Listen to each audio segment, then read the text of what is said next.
আজকে আমরা তৈরি করব নারকেলের দুধ দিয়ে কাঁকরোল। নারকেলের দুধ দিয়ে কাঁকরোল তৈরি করতে যা যা লাগবে তা হলো কাঁকরোল, নারকেল, নুন, চিনি, হলুদ, গোটা জিরে, চিনি, শুকনো লঙ্কা। এখন আমাদের কাছে আছে কাঁকরোল, নারকেল, নুন, চিনি, হলুদ। এখন ভালো করে কোরানো নারকেলের মধ্যে জল দিয়ে নারকেলের দুধ বের করে নিতে হবে।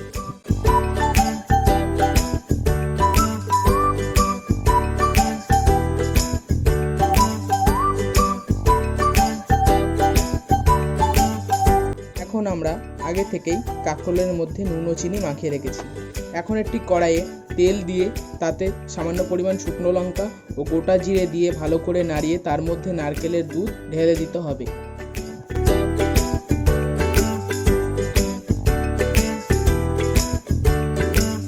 এখন এই নারকেলের দুধটিকে ফুটতে দিতে হবে।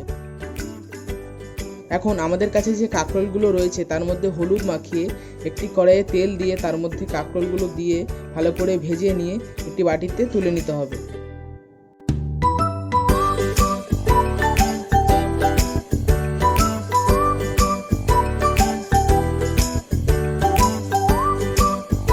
এখন এই ভাজা কাঁকরোলগুলো নারকেলের দুধের মধ্যে দিয়ে ফুটতে দিতে হবে যতক্ষণ না নারকেলের দুধের তেল বেরিয়ে আসছে।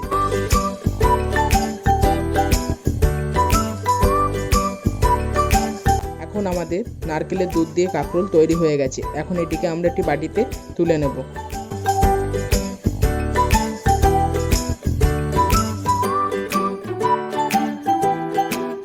ঠিক এইভাবেই খুব সহজে বাড়িতে তৈরি করে ফেলুন নারকেলের দুধ দিয়ে কাঁকরোল।